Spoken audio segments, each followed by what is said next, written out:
Good morning, good afternoon, good evening. Barry William Magliotti here, your host for the Freedom Series. And this morning I've got Renée Hasseldine on the call. How you doing, Renée? I'm awesome. So great to be here with you again, Barry. Oh, I love your energy. I remember when we spoke actually last year. I think I was in the States at the time. It was super late for me, super early for you. We had an absolute ball, and today's going to be even better because you got some amazing things happening that you haven't even shared with your community yet. Yeah. And only your team know, and we're getting like a world exclusive here. You are totally getting world exclusive, new IP, new shit. New shit. Love that. If you're joining us live, welcome. So grateful to have you here. Hit the like button. Let us know that you're about. And throughout the next half an hour, 45 minutes, please post all your questions and comments below wherever you're watching this. And Rafi from my team will be sure to feed them through to us here at TGC HQ, and we can get them answered for you as well. So, Renée, let's kind of kick us off. So you've worked with consultants, experts, thought leaders to turn essentially their brilliant minds into powerful signature systems using visual models. Yes. Your knack is kind of like extracting and unpacking those thoughts, turning them into unique intellectual property and sheer genius. You're author of 2 best-selling books, one being Sheer Passion and the second one being Game Changer. And you're also the host of Leveraged and Loving It podcast. Welcome this morning. Thank you so much. I need to add to that bio now that we have won an Asia Pacific Award for innovation for our 4-model system too. I'm like, exciting new news. Update bio. How does that happen? How do you win an award for a system? Good question. We applied. So 19 years in business, I've never applied for or never submitted any applications for awards. And I got a nudge from a colleague who works in marketing and PR, and she's like, why haven't you got any awards yet? Like, your stuff is awesome. I'm like, well, no one's nominated me. I have never bothered applying. She's like, I'll do it for you. And so they did the application and boom. Wow. There we go. Congratulations. Yeah, thank you. Thank you. And it's so exciting for me because, like, look at me buzz. Because it's an innovation award. Like, some awards mean more than others, I think. Like, if I was to win a Telstra award or a this award or that, like, yeah, whatever. Now. I mean, with love, like, sure, that would be cool. Like, I wouldn't poo-poo it. They're not that easy. I think because this one specifically is about innovation, and that's what I pride myself on. Like, that's what I care so much about in my business. That's what drives me is innovation. And so to win an award for innovation, get that recognition internationally is like epic for us. So, yeah, congratulations. Amazing. So before we kind of dive into this world exclusive with this morning, like, what are visual models and why do we need them? Like, I remember I was first introduced to them by Simon Bowen, and it blew my mind understanding how these things can take these concepts that we have as entrepreneurs and often sometimes find it hard to explain to others into a way that like anyone can just like get it. Yeah. So what are visual models and why do we need them? So a visual model, so essentially, when I'm working with consultants, experts, thought leaders, people who run service-based businesses, they're generally founder-based, right? They're founder-run, and the founder is the person with the stuff all in their head. So we can have 2 main problems kind of happen, and there's obviously, little tangents that come off this, but the 2 main things that happen, one is they've got the world's best solution, the world's best product or service, but nobody bloody knows about it. They're not getting buy-in. They don't have enough clients. They don't have enough, people saying yes. They're getting rejected objections, or people are just scrolling right past them, right? So that's problem number 1. Problem number 2 is, well, maybe they're really great at attracting all the clients, but then they get the other problem, which is they become the bottleneck. And they get the opposite of freedom, where they are completely changed to their business and everything is on their shoulders. And, that becomes a massive problem for them because they can't scale up and they're working more, they've probably left corporate world to start their own thing and do it better. And now suddenly they've bought themselves a job where they're working longer hours for less money and they have 0 time for their family or anything else. And so taking what's in your head and turning them into these visual models, which is basically, it's a summary of complexity. It's like it's distilled down into 4 key messages with my 4-model system.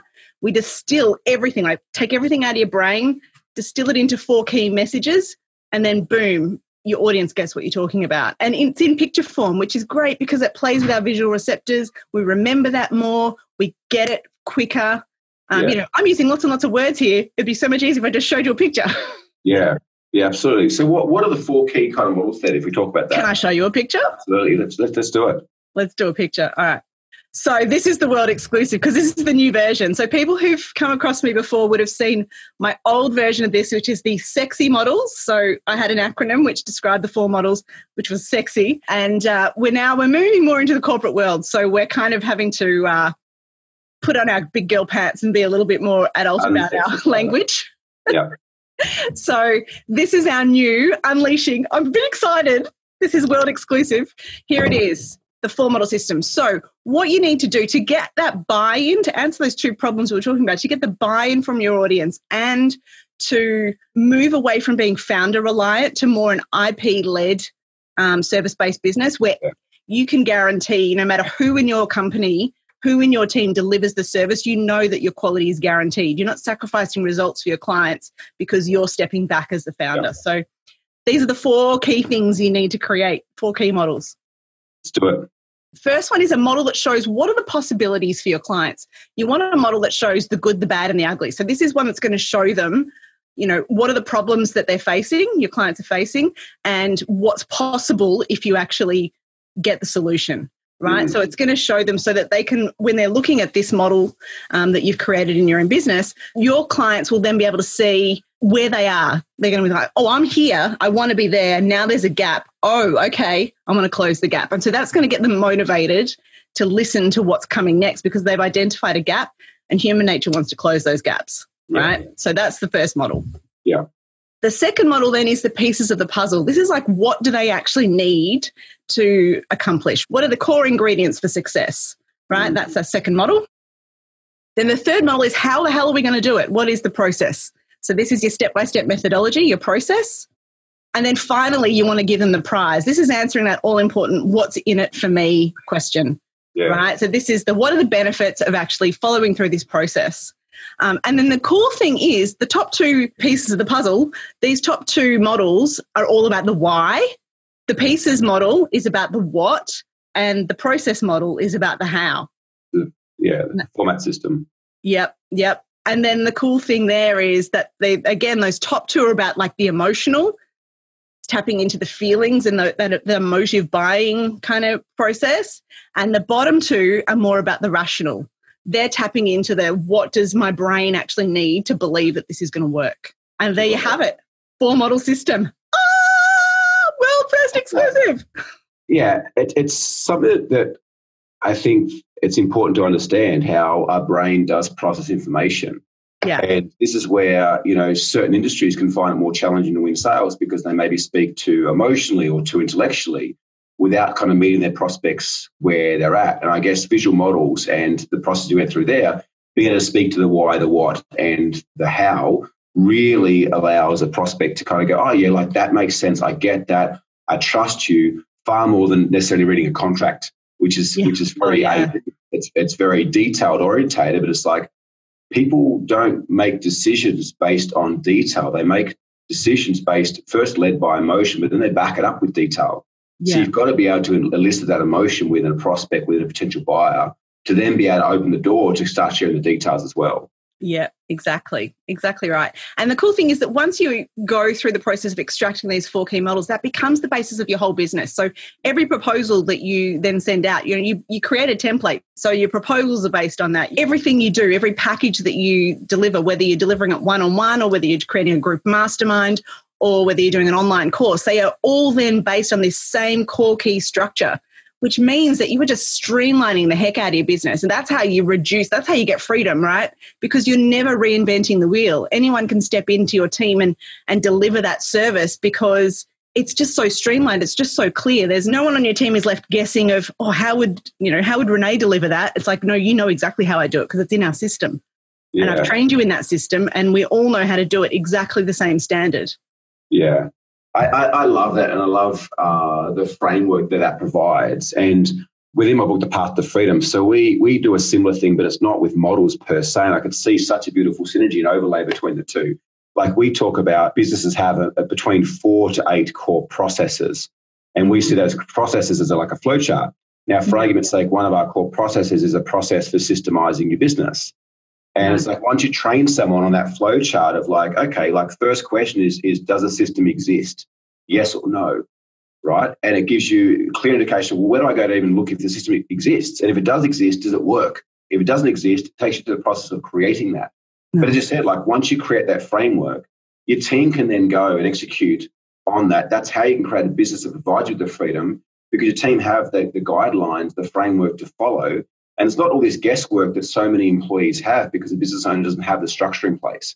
And it's not even you that has to create all the structure. You've created the framework, and your team can go and fill in the blanks around, oh, like we need a proposal document, or we need, a pitch deck, or we need, some scope of delivery. They can go and create it off your 4P model. Yeah, totally. And that kind of leads into, what I alluded to be talking about today is I work during school hours, during school terms. I mean, ISO and lockdown's kind of thrown a little bit of a spanner in the works, but we're still managing, and I can still, the kids are downstairs right now. I was yelling at them before this going, shh, right? Yeah. It's basically the reason I can do that is because, as you're talking about, we have documented the heck out of everything in our business. And so my team, I don't have to micromanage anything. There is not a single day in my business where I have to get up and tell anyone in my team what to do. Yeah. They all know exactly what they have to do every single day without me saying a single word. Yeah. I designed myself out of that kind of managing kind of like, who wants to do that? Yeah. I couldn't think of anything worse. I mean, I'm a creator and an innovator. I don't want to be going, have you done this? Have you done that? I'm just not interested in that way of running my business. So, we've got everything documented. We use Asana. I don't know where you have everything. We give Asana a big plug in the book because it's free. We've automated the whole business through Asana and through our systemization process. Yeah. We have, I think, 14, 15 team members now, half of which are in the Philippines. No one works from an office. No one submits a timesheet, and yet the business is just growing month on month. Yes. I love what you said about no one submits a timesheet as well, because I do not pay for time. No. I pay for results, not time. You get paid this much per month to do these jobs. That's it. I don't care how much time it takes you. It's not my business. Yeah. Yeah, absolutely. But as you said, you don't have to be out of bed at a certain hour to make sure the team's still moving forwards, or, if they get stuck, it's like they know where to go to get the questions answered. It's a very, very solid position to be in. And I'm curious to know, for you, and if you are watching us live, welcome. Please submit your questions and comments below. Hit the like, and we'll be certainly free to answer them a little bit later on. I've got a couple of questions coming in. We'll get to those in a moment. Awesome. So, Renée, tell me, what were some of the challenges you came up against moving into the position you're in now? And I say that because I know that it's not a matter of I'm just going to design myself out of the business and then you make a decision to do it. It doesn't work like that. There's a process we have to go through. Yes. As the entrepreneur. Yep. I would say the biggest challenges were me. Yes. First was, it's funny because, you teach what you most need to learn. If I go back, I started my business 19 years ago, and, for such a long time, I resisted the niching thing. And I feel like it's almost a problem of someone, I don't want to say this and sound like I'm being, but I'm a fast learner, right? I can do things, I can learn things, I can be great at a whole lot of stuff. It doesn't take me long to pick something up and be really good at it, right? But that doesn't mean it's my zone of genius, and that doesn't mean it should be in my service offering. Yeah. So I fell into that trap a lot of being a bit of a jack of all trades and a master of none. So it took me, I was probably 15 years into my business before I narrowed down into this visual models thing and went, that's actually my favorite thing out of everything I've ever done. That is the one thing. Why did it take me 15 years, Barry? I have no idea. Look, I think we share a lot of similarities in our stories as well. I definitely resisted the niching thing for a long time, even though that I knew that was the key to really growing a great, profitable company and serving a lot of people. And the second thing I resisted for a long time too was systemization. I knew that systems would set me free, but yet I don't know why. That's for the boring people. That's why. Because it's a story we tell ourselves about what systems mean. And now, I'm in love with systems. Yeah. Do you do, because I know I've talked to a few people, because I'm actually a very organized person, so I kind of love systems, but people I've talked to who've resisted it, they see systems as a bit of a cage. They see like systems will take away their freedom. Yeah. There's a bit of, that's the kind of the story I've heard out of it. Have you heard that? Oh, absolutely, but it's bullshit. And it's the opposite. Like it sounds counterintuitive, but like creating the system gives you the freedom, even though the system sounds like a big scary cage. But there's so much within business though, Renee, that is counterintuitive. And it's counterintuitive because of the way we got brought up and because of the way we got put through the schooling system. You know, we were taught that we needed to get things right. We needed to get top marks in our essays. We weren't allowed to fail. Like all these things that we were taught, you know, almost is the opposite of what we need to be as entrepreneurs, which is like free-spirited and innovative and disruptive and like willing to risk it and all these different things that come in. But the same thing too, like in business, it's like the habits and mentalities and behaviors that get us to like $1 million or 1.5 is almost the opposite that gets you to $10 million. You know, and that's what's so interesting about this journey is that you can't rely on what you've once known to get you to where you want to go. You've got to be constantly willing to recreate yourself each day, each week, and lean into what's present in that moment. But you're exactly right. Like there was two things for me. It's like one, I didn't want to feel like I was caged in. And two, the thought of me having to write all the systems and processes was daunting. And that's like the number one, like I can imagine that. It's like it's a thing that's on your to-do list that gets procrastinated forever. Oh, years, like probably 10 years. It kept on getting pushed down and pushed because down. We have to think that we have to do it, right? Yeah. And that was the thing. Like once I realized I didn't have to be the one that did it, like I could write one system, which was the system for writing systems, which we give away in the book and teach that one system. It's like then the team can go and systemize the way that I want to be systemized, the way that works. There's a revision process. It's like we have systems. I don't even know what they are or how they work now, nor do I need to. Like we just implemented a new CRM system. I have no idea how to use it, but like I don't want to be on my computer. That's not my zone of genius. That's not what I want to be doing. Exactly. And if you systemize the business properly and you align the systemization with team building and culture, you should be able to create an organization that provides you a lot more freedom because you have an organization full of entrepreneurs. You know, people that can think for themselves, people that can act whilst having a framework to operate in. But there's so much flexibility because the same mundane shit that most business owners get caught with, putting out fires every day, is not an issue anymore because the systems around that stuff. I don't even know when the last time I had a fire to put out. Like, what fires? We don't have fires. Nothing. Yeah. Systems set you free. Systems are the best. So let's talk about you being the biggest problem in your business. Yes. So it was me resisting the niching, like, because that works for everybody else, but not me. I'm different. I'm clearly very different, right? I'm a unicorn. Like, I don't want to be like everyone else. Yeah. Not someone calling me normal is the worst insult ever. So, you know, I didn't want to be like anyone else. I'm glad you took 10 years before you felt that you were now not normal enough that you could then niche. I'm in my 40s now, Barry. I'm still like, I get excited when my kids tell me I'm weird. I'm like, yes, I'm winning. Yeah. Life goals, right? So that, yes, it was me resisting the niching. It was also to do with the team and, you know, yes, building the systems, but it was more about, for me, no one's going to be able to do it as well as I do it, right? It was resisting that delegation, like kind of holding on to, but I do it better than anyone else. And how do you feel about that now?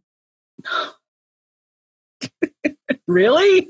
Public admittance.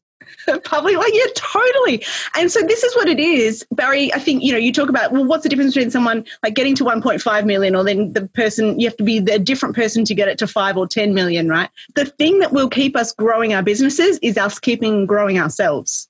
I have a commitment to constantly working on myself. And you know, what case in point for that, like I'm actually signing up now and to do an Allies in Action course, which is purely, you know, so this is working with Indigenous Australians to, you know, how can I be better as an ally, right? Because it's one thing to say I'm not racist, but well, what does that actually, how are you anti-racist? How am I stopping racism? How am I working against racism in the system, right? As a business owner, how do I set an example for other people? You know, if we've got a following, I feel like I've got a responsibility to do the right thing, to do better, to be better, to make a difference, you know, not just in my business, but I started my business because I give a shit and I want to make a difference. I want to do something in this world that leaves it a better place, right? The business runs like a well-oiled machine. What's next level for me? That's where I'm heading. And there'll always be something new of something that I'm working on in me, which will, that thing, I know me doing that is going to affect my business. Yeah. I don't know how, and I don't, I'm not doing it because it will affect my business, but it's just knowing that the more I work on myself, the more the business grows. Yeah. Yeah, I actually I write a whole chapter 13, all around just that. And my honest belief is that we never have business problems. We only ever have personal problems that get expressed through our business. And I don't start the book that way because from my experience, a lot of business owners aren't receptive or open to really the responsibility that we have to take, personal responsibility to grow a great business. It's very easy for us to be doers. It's like, oh, I'll just do this thing. I'll just put this system in. I'll just build this funnel. I'll just hire this staff member. That's easy because it's kind of like tangible, right? Yeah. And it's outside of us. But things easy to tick off an action list. Absolutely. But it's like, work on my mindset. Is that a tick today or a cross? Or like, how do I even do that? It's never finished. That's the problem with it. That's right. But that, I believe, is the key. I believe that the business will never outgrow the founder. And for chapter 13, I dedicate a whole chapter. Each chapter weaves psychology into all those steps because I've seen business owners that have gone and put the steps in, like, oh, cool, I'm ready to exit. It's like, no, you're not, because you haven't changed inside. Like, your business can run without you, but if you step out right now, you'll sabotage that shit and be drawn back in. You'll destroy what you've created because you haven't changed yourself enough to be okay to step into the unknown of what's next. Yeah. Because that's a dark hole. Like, if we've built this business over 10 years, 18 years to where it can now run without us, and we step out, although we have these grand ideas, we've got 18 years of our identity wrapped up in what we just created. It's like sending a kid off to an orphanage. You won't do it. Yeah, yeah. Right? You won't do it. There's got to be a weaning off process and a huge shift in the way we identify the business to be able to step out. And as you said now, like your focus and your passion is on something far grander. While in the background, your business is running like clockwork. You don't need to be there.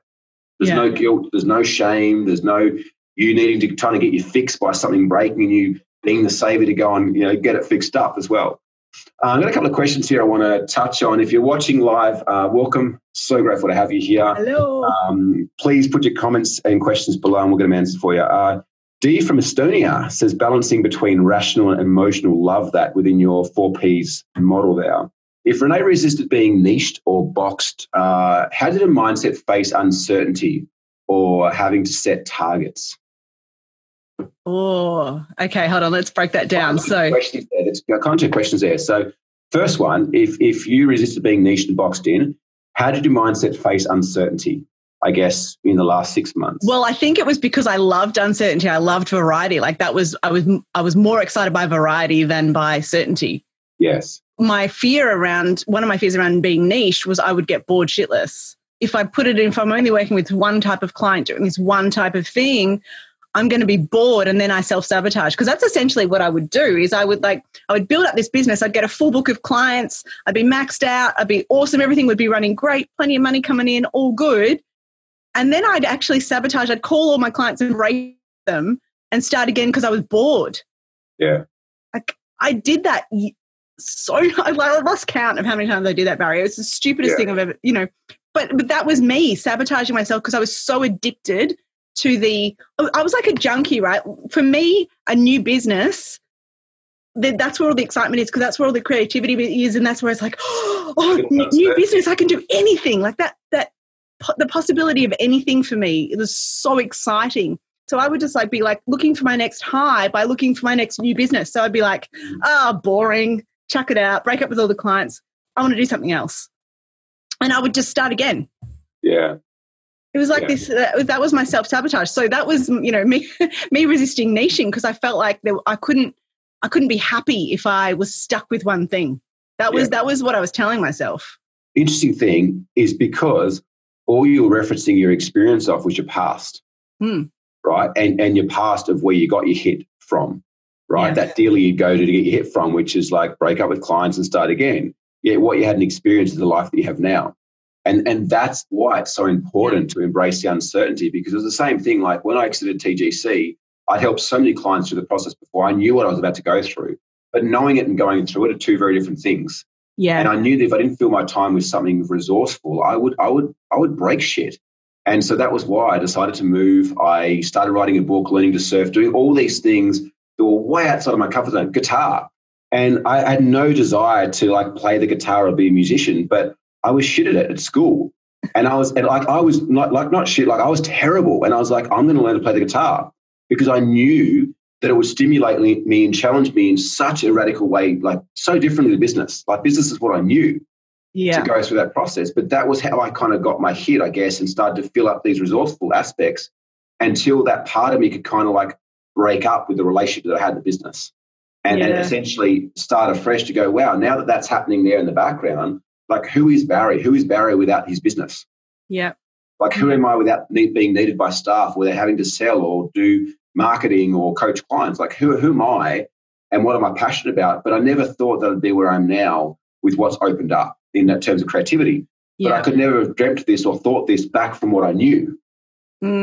Yeah, for sure. And I found like that, you know, I'm steps away from the exit strategy. Like I'm not there yet. I've still got 5 to 10 years playing in this business. Like I love it because, and I think this is the key, you know, because if anyone else is resonating with that, you know, getting bored with niching thing, what I managed to do in the way that I can still get my hit, right? I found a positive, resourceful way to get my hit inside my business. Yes. And that is that, like, now that because I focused on my zone of genius being the visual models, because I only do that one thing, which I love, but that could get boring if I didn't do it the way that I have. So every single client that comes to me, I'm creating a brand new set of models, which is like, that's the high I get from a brand new business. So every single client that I work with on their visual models, that's my hit. That's like, I get my hit. I'm good. I don't need to break up with anyone. And then the thing is that I also don't do long-term programs and things as well. So I've tried running, 12-month masterminds and doing all that. That does not work for a person like me, right? I could get someone else to run it for me in my business, but it's not what lights me up. Yeah. What lights me, like, I'm a like wham bam thank you ma'am. Like, we get in there, we make the models, and then I get the hell out. Like, go for it. You're a smart person. Go. You know how to run your business. You don't need me anymore. Yeah. So that's kind of like the long-term relationship versus the wham bam thank you. Like, I'm not a long-term relationship kind of service provider. It doesn't stimulate me because that's where I want to break up with people. You raise an important point, and that important point that I see is building a business that suits your lifestyle. Yeah. And your personality and your strengths. Like, you could choose to work 1 day a week or 6 days a week. Like, there's no fit structure. The opportunity you have as an entrepreneur is to create a business that suits your lifestyle. And you can't do that if you look in the rear vision mirror all the time, or looking to competitors, or looking to anybody else. It's okay, spend more time looking into you and trying to work out what you like and what you resonate with and how things work for you. Like, for me, same thing. Like, we have long-term programs that I don't deliver. I don't have really any involved with anymore. I get to hang out with amazing people like you, do interviews like this. I get to create different methodologies. I get to pull joint ventures together, acquire businesses, like all these different things that I love. Like, that's what fuels me, training my team. So it's kind of finding out like if I could create anything right now for me, like what would that be? And that inquiry is not a overnight thing. Like, you've been inquiring into that for the last 19 years. For me, it's been the last 18 years. Yeah. And that inquiry won't ever stop as well, because we change and we evolve and we grow. Yeah, the answers to those questions today are not the same as 19 years ago. Absolutely not. Absolutely not. And that's why we can't rely on looking at the past to create the decisions for the future either. We have to be willing to let go of what we've once known, because we're in different times, and change that thought. Yeah. A couple more questions I want to get through here. And if you've got questions, please dump them in. So bring it on. Question, like, how do you go around having targets? Like, if you have resisted being niched or boxed in, how do you go about having targets with your business? Well, we have targets now. So because I found resourceful ways to actually meet those needs, if anything that you're doing in your business feels like a cage, that's a warning sign. Yeah. Find a way to make it not feel like a cage. So I've removed all the cages in my business. Nothing feels like a cage for me, because if it's any task that I don't like doing, it's delegated to someone else. The services we offer. Of course, now because I love the business at every layer, of course we have targets, right? Because I don't have resistance anymore. Yes. So Yes, of course we have targets. We have a target of how many Authority Accelerator clients we work with each year. We have a target for how many Game Changer clients we work with each year. And then moving into sort of our next phase. So before, for me, the exit strategy, I don't need to be doing this, but I'm not going to get my internal team to do it. We're ready to certify and license people around the world to run this award-winning 4-model system, because every single business coach in the world can be using this system to be working with their clients. I don't need to be there to deliver that. Right? The IP, it's IP-led. It's not Renee-led. Yeah. Right? So I can train up people all around the world to do it. And that's when I said, I'm a couple of steps away from the exit strategy. So yes, we have targets. Yes. We have targets for, all of those things. And, it'd be crazy to try and run a business without them, I'd say. Yeah, absolutely. Absolutely. I nicely put, I love how you shared that, because you've fallen in love with business at every level. And you've done that because you don't see any aspect as a burden. Right? Yeah. Because you remove the burdens. Things need to be done, but they don't need to be done by you. And what took me a little while to realize is that I can hire people to do stuff that I don't like doing, that they actually love doing. Like people love doing stuff that I don't love doing. And when you put people in there inspired. Some people love bookkeeping. Can you believe that? What is wrong with them? I mean, love. Yeah. Thank you. But when you hire these people in, you can fall in love with every aspect of the business, and you no longer see it as a burden, and it frees you up. And equally to KPIs, you can understand how those KPIs or how those targets are driving your vision, right? Driving you guys to where you want to be. Question from Stevie. Late in the show, looking back, what were the pros and cons of visual model system? Oh. Good question. Cons, Stevie, geez. What are the cons of visual models? Well, I guess the cons are, if you do it wrong, you're going to, they're going to do more harm than good. Really, one of the main mistakes people make is they try and take, when they hear this idea I need a visual model, they'll try and take everything in their brain and put it into one picture, which will look like a dog's breakfast. Yeah. Right.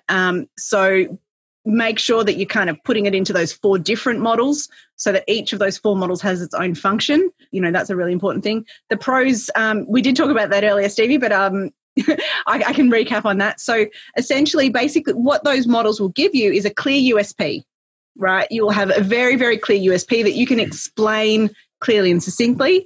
You will have high value in terms of, you will attract high value clients. You'll be able to sell high value, high ticket packages and products, and your business will generate a higher value. You will have a higher profit. And so it's all about, high value. And thirdly, it's about that consistent quality. Is, as the founder, you can step back, and it doesn't matter who delivers the service to your clients, you can guarantee consistent, high quality that you pride yourself on. So you can expand and grow your business, reach more people without sacrificing results and without completely, killing yourself as the business owner. So yeah, that'd be the main ones. And so you get to have the massive impact that you started your business for in the first place. Nicely put. We've got a bunch of questions here. We've got time for one more. Tom Adelaide, Renee is into course creation. So have you thought of less conventional teaching methods? What were your thoughts on homeschooling? You're currently homeschooling now. Love it. All right. So yes, I did. So course creation was, before I narrowed down on the visual models, I was doing more broadly, I was helping people with course creation. So before I had children, this is kind of, personal insight into Renee's brain. Before I had children, I'm the vegan hippie who lives in an eco village, right? I was going to homeschool my kids, because that was the romanticized earth goddess version of myself, was this homeschooling mama bear. We're all going to wear white and run through the meadows with daisies in our hair. And it was, that was going to be our homeschool. We were going to be pottering in the garden and making our own yogurt. And, it was going to be all very, come on, seriously. Then Renee actually had a baby. And I was like, when does this thing start school? I got so bored not doing this stuff. Yeah. I need this to be the best version of me, and that's how I'm an awesome parent, is that, the best parent I can be, let's not say I'm an awesome parent, but the best parent I can be has to come from me being the best version of myself. And the best version of myself is doing work that lights me up. Yeah, I love that. And so if anyone's watching this either live or on the replay today, how can they connect with you or find out more about the amazing work you do with visual models? Go to shareyourpassion.com.au. shareyourpassion.com.au. Rafi put a link below. Thanks, Rashi. If you're watching the replay, just let us know, and of course, still feed through your questions. We'll get them answered as well.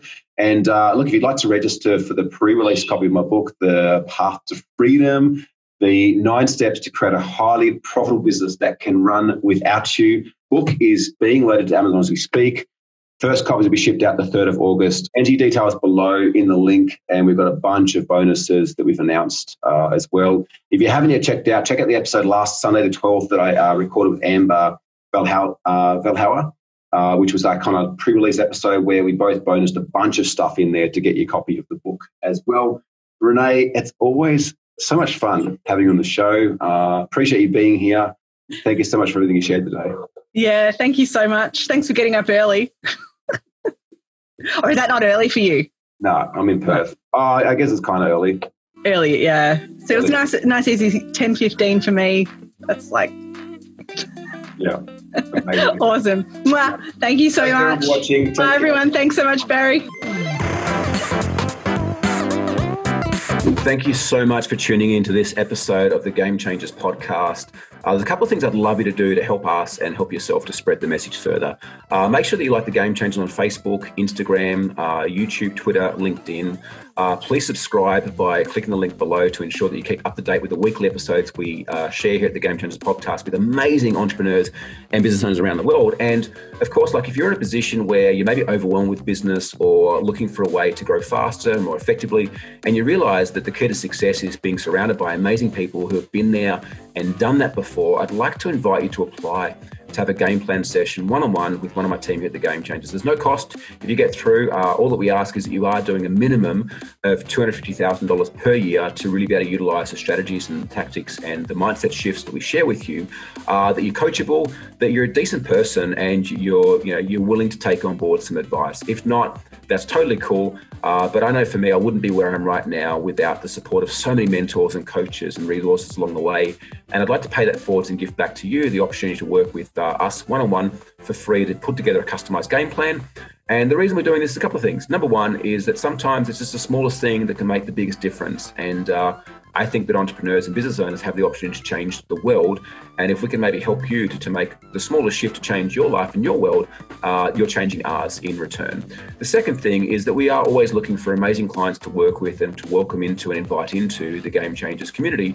And so if at the end of the call, you do feel that there's a huge amount of value there, that we feel that there's a great values fit there, we can have a conversation about working together. But this game plan call, there's absolutely no obligations to work with whatsoever. Allow us to help you with the years and years and years of knowledge that we have in growing and scaling great companies.